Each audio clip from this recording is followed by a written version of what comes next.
Okay, can we just talk about how awesome Katakuri Charlotte really is? I mean, it's not enough that he's got to be one of the most coolest looking characters in the series.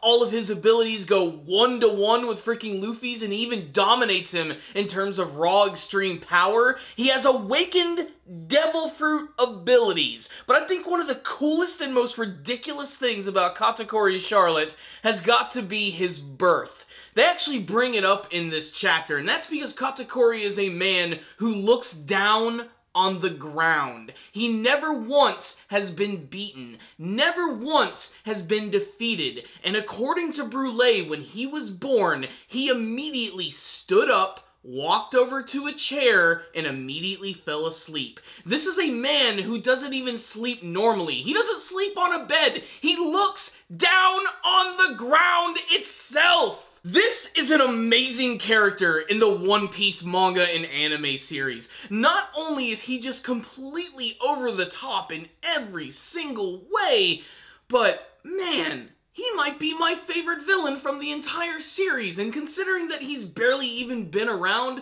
that's a pretty big thing. That, and just combined with the fact that, let's face it guys, Katakuri Charlotte, it's just freaking awesome. I love his overall design, and I honestly cannot wait to see how Luffy is going to get out of this situation for how overwhelmingly powerful he really is. And we got to see more of his unique abilities in this week's incredibly action-packed chapter, which also featured an ending showing that Germa 66 is back, baby, and they're kicking all sorts of pirate ass. One word can describe this chapter of One Piece, and that is chaos. Pure and utter chaos. The battle between Luffy and Katakuri is definitely one of my favorite things. I especially love that Katakuri is using some sort of brand new weapon, which is this big trident by the name of Mogura, and he's able to combine that with his devil fruit abilities. Like, he actually turns his arm into a giant piece of mochi that stretches up and compresses, and then he fires it forward like a giant drill of destruction, which just shreds and destroys everything that it touches. And throughout the entire battle, Luffy is just barely dodging every single attack.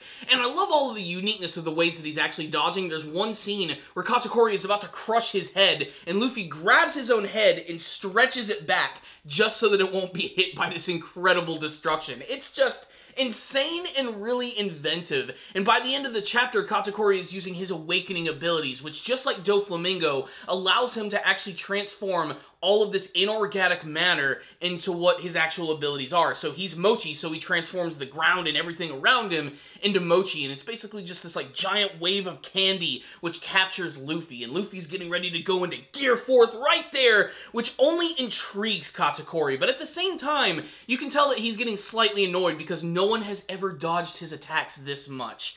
The build-up for this battle is awesome, and I cannot wait to see more. I just can't wait to see what sort of surprises there's going to be, especially because Luffy might unveil something that we've never seen before. I'm not saying we're going to get Gear 5, but maybe we'll get to see some brand new variation on the Gear 4th abilities, and I'm all for it. The other big developments in this week's chapter involve everyone in Big Mom's family just trying to get control of the entire situation.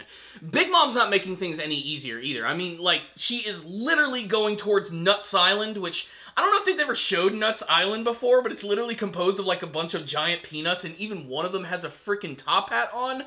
You put a monocle on that sumbitch and it immediately turns into Mr. Peanut. Amidst all the chaos, we also get to learn that Peckoms is here. Yes, he is still very loyal to Big Mom and her crew, and he is still continuously crying over the death of Pedro, which, hilariously enough, actually impresses everyone in Big Mom's crew to the point where even frickin' Baron Tamago acknowledges, maybe we shouldn't have freaking underestimated these guys. They're making us look like fools. Mont Dior doesn't want to hear any of this, though. He's constantly worried that the seafloor slugs are not actually catching on to the fact that the Straw Hat Pirates and the Beiji Pirates are running away. It's just pure and awesome chaos. And what I love most about it is how everybody is just sort of like throwing them off base, with Beiji and their group using their transponder snail to get away, the Den Den Mushi. And then, of course, there's the final scene where we get to learn that apparently the Beiji crew was actually being tracked by the Minister of Custard, and they get a call from the Minister of Custard, but it's not actually them,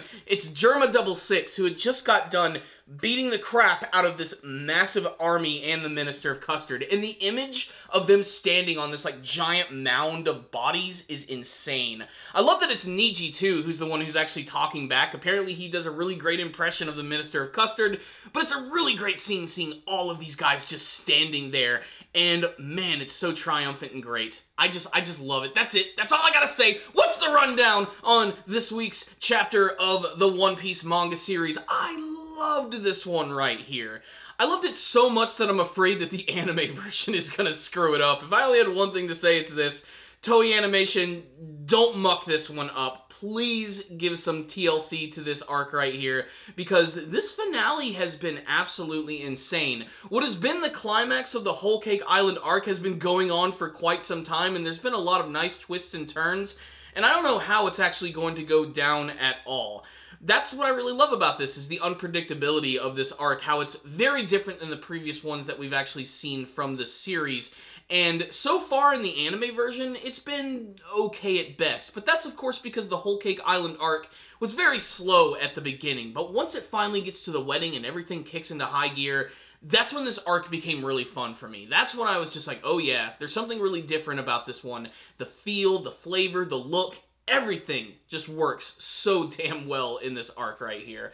And I had so many favorite things about this chapter. I loved seeing Pekom's return. He's such a funny character. I loved seeing Luffy versus Katakuri despite the fact that he still can't beat him.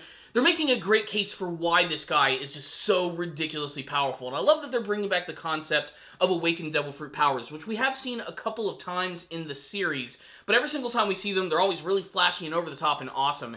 And maybe this is going to be that moment where Luffy finally starts to utilize his awakened abilities. Maybe the Gear 4th is the awakened ability because of how drastically different it looks.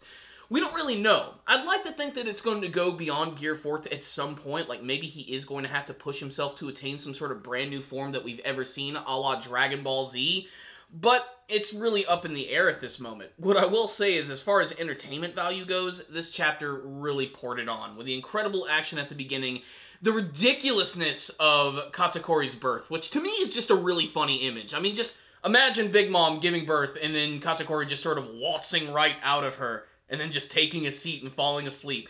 It's really, really funny, but it's also really, really cool at the same time. And then there's Germa 66. I mean, what more can I say about these guys? They're the Power Rangers! They're freaking awesome, and watching them stand on a mound of bodies is like something out of 300. It's just epic. How can you not like that? So, there it is. That's my thoughts on this chapter right here. Just tons of entertainment value.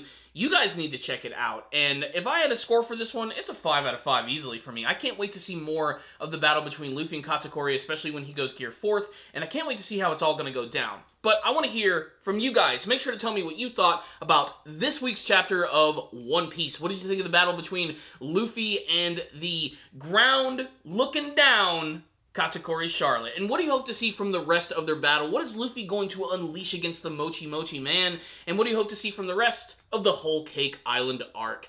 Thank you guys for watching this review. Make sure to subscribe to the channel for all things One Piece related. That's anime and manga. And make sure to like this video. I'll see you guys next time. And as always, stay Dandale, baby.